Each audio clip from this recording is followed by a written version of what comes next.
know, I sound crazy.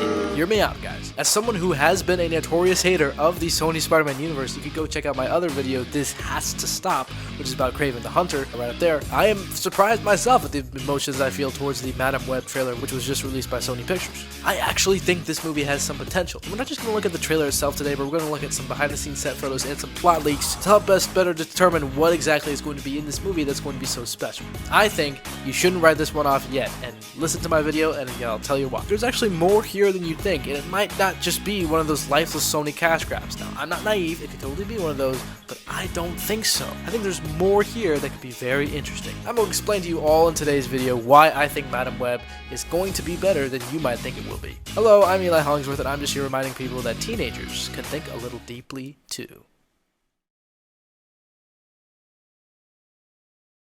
So Madame Webb, starring Dakota Johnson, Sweeney, and, etc. It's being released by Sony Pictures, and it actually solves one problem that the Sony Cinematic Universe has had since its existence. If you don't know what the Sony Spider-Man Universe is, I'll give you a quick recap. Marvel went bankrupt in the 90s. They sold their rights off to Sony. Sony now has the rights to Spider-Man. Spider-Man is now owned by Sony. So when the Marvel was making Marvel Cinematic Universe, they asked Sony to use Spider-Man in the Marvel Cinematic Universe. They partnered with Sony. So now Marvel has the rights to Tom Holland's Spider-Man, but Sony has the rights to all of Spider-Man's characters in general. It's pretty complicated, but so that they've been making their own spin-off Spider-Man movies that don't have Spider-Man in them, just so they can make a little paychecks, because like, oh wait, we don't have to just use Spider-Man, let's just use his villains and not include him. Here's the problem with that. For most of Spider-Man's characters that relate to him, they exist because of Spider-Man. Spider-Man is an integral part of their story and of their existence. So to remove Spider-Man from that, he's kind of a central piece, and it makes these other movies feel lacking. Like Venom doesn't even have the classic Spider-Man symbol on his chest, because in order for him to get that, the symbiote has to bond with Spider-Man first before it goes to Eddie Brock.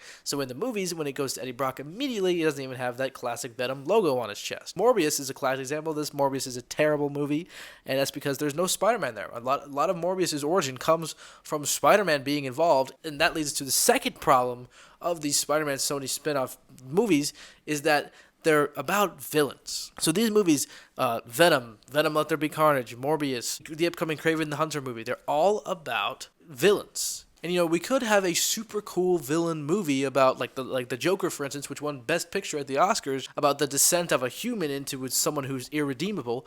But Sony apparently doesn't have the guts to go for that kind of thing. So Sony decides to make these villains. Since they're the protagonists, we can't have them doing bad things. That wouldn't look good on our corporate fun superhero blockbuster.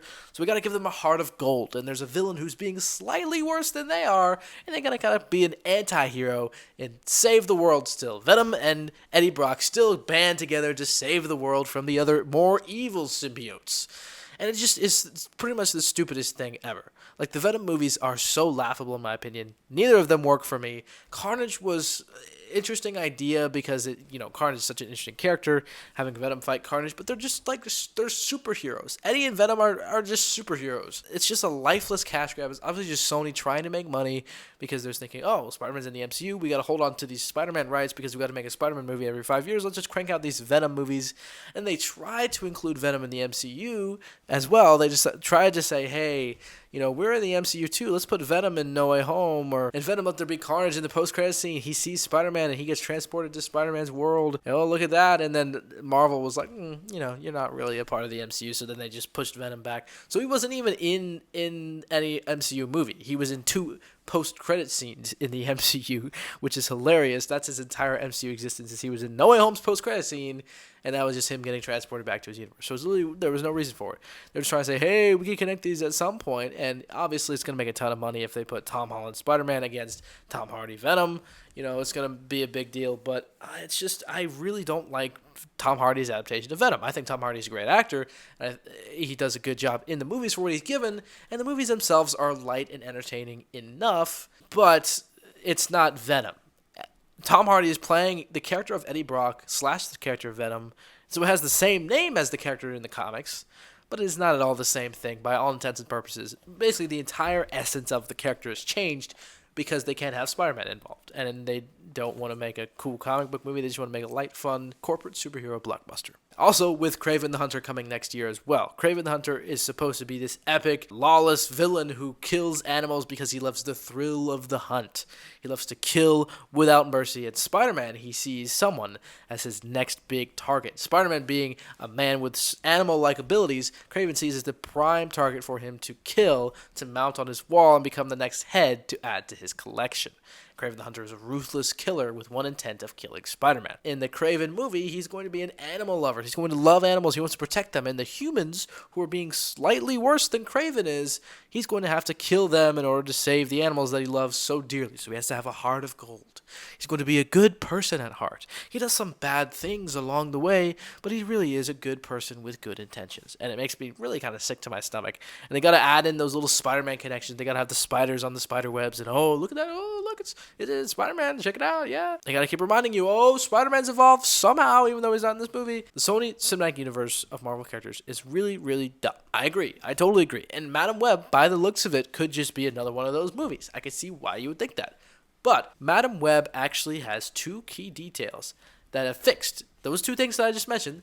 The villain as the protagonist and Spider-Man not being involved are not present in the Madame Webb movie. Madame Webb is not a villain. She is a hero. So having her be the protagonist makes perfect sense, and she is going to be pretty true to how her personality is in the comics. She's a good person. She wants to do the right thing. So having a villain to oppose her is necessary, and it's natural, and the villain can be a villain who is a villain pulled straight out of the comics and kind of tweaked a little bit. Obviously, we tweak the characters always for the movies, but he is a villain pulled from the comics to fight our hero. And we have these three spider women that are going to be joining Madame Webb, and they are also heroes. That makes sense. You know, that's not a problem. They're not changing or altering it in a major way. Now, I know that Dakota Johnson is much younger than the Madame Webb in the comics, but this is supposed to be like an origin story. And I know that Kraven the Hunter is supposed to be kind of an origin story, but I think this is different, and I'll tell you why. Because there also is the inclusion of Spider-Man. Spider-Man is going to be a part of this movie. We're going to have characters in the Parker bloodline in this movie. That is the part that's missing. These other villains, they don't have anything to do with Spider-Man, so it feels like there's something missing. But Madame Webb, the movie knows that Spider-Man is an integral part of the Spider-Verse and a part of Madame Webb's connection to the Spider-Verse, and the movie is going to center around Peter Parker. Real quick, I do want to ask if you would please subscribe to my channel. That would be awesome. Just if you don't want to subscribe, just at least watch one more video. Just click on my This Has to Stop video. I talk more about the Kraven the Hunter movie. I really dislike that, and it's a big contrast to what I'm talking about here. So if you don't want to subscribe, just watch one more video, but it'd probably be easier to just subscribe. It's just one click instead of committing to a full other video, you know? Anyway, greatly appreciate it. Let's move on with the video.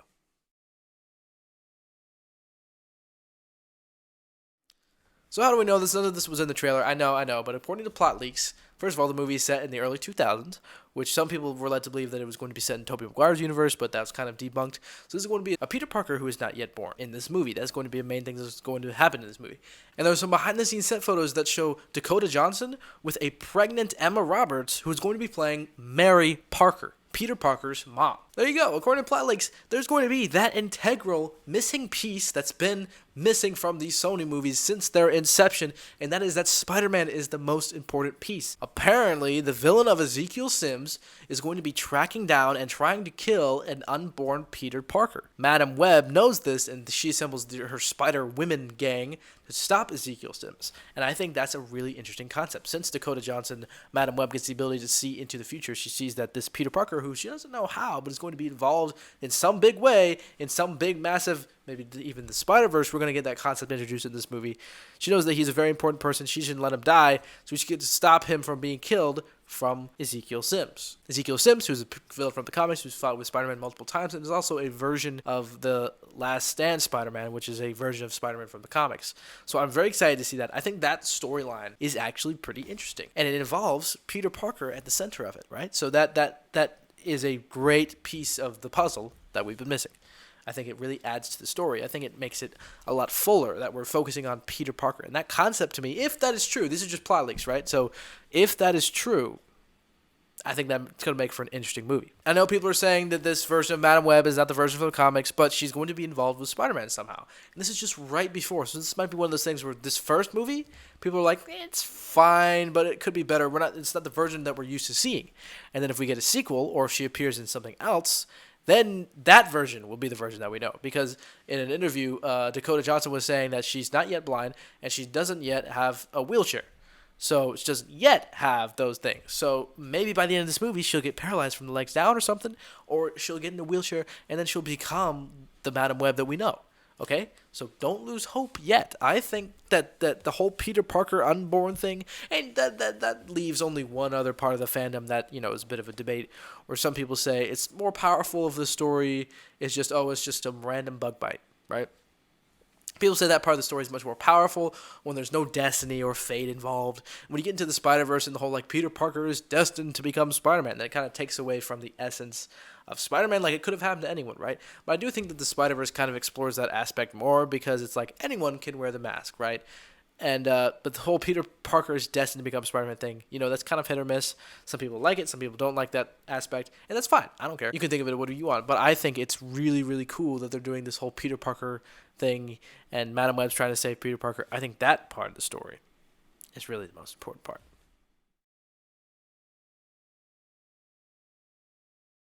This last thing I do want to mention here, so people are saying, oh, the visual effects look weird, or it looks like it's made for TV movie. I think the storyline that I just described, where Madame Webb can see into the future, she gains this ability, and then she's trying to save unborn Peter Parker from being killed by Ezekiel Sims, and then along the way, she changes the destinies and the fates of these other girls that she's with, which, by the way, are faithful adaptations of Julia Carpenter, Anya Corazon, and Maddie Franklin, so them all becoming the Spider Women. If people want to say the whole women thing, I just think I'm looking at the story itself, right? I'm just looking at the story regardless of whoever the gender of the people are. I think that this whole her seeing the future, seeing how they turn out or whatever, and changing it, I think it's cool. I think it could be an interesting plotline. I just don't think people are giving this movie a chance.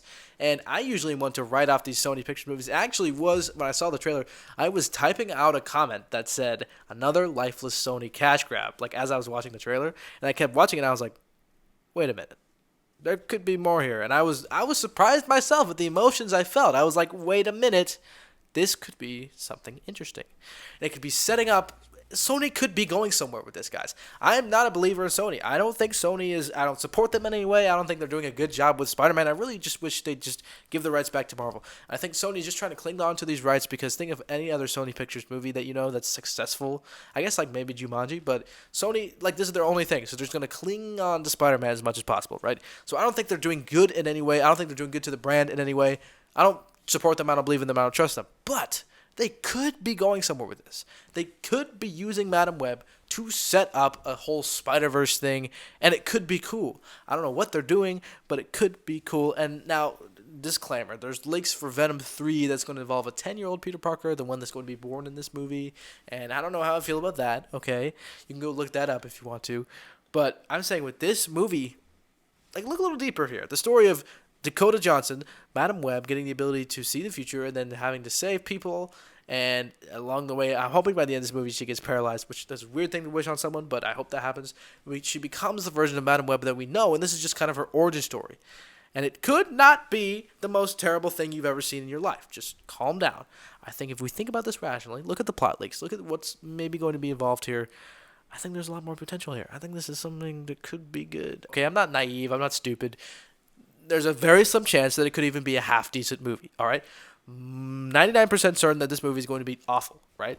A train wreck. Maybe not a train wreck. I don't even think it's going to be one of those mediocre mid-comic book movies. I think there's a little bit more to offer here. It has a really cool sense of style and action, I think. That one camera move where it turns upside down when Ezekiel Sims jumps on the ceiling, I think that's cool. I think his design and for suit is cool, and I think that there's little hints of what could blossom into this good, renowned comic book movie that it was like Andor with Star Wars, right?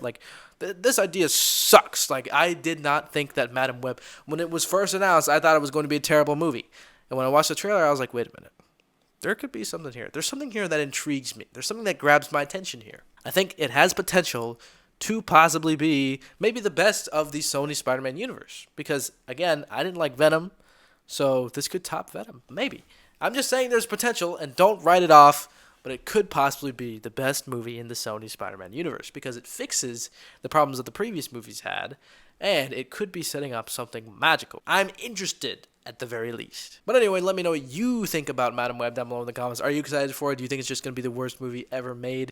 Be sure to let me know all that good stuff down below in the comments. If you want to see another video by me, I would recommend seeing my This Has to Stop video. It kind of explains more of what I'm talking about here. Be sure to click that video right up there. If you want to see another video by me, just click right here on my face. You should probably like it because YouTube recommended it to you. I hope you check that video out, and I will see you guys in my next video.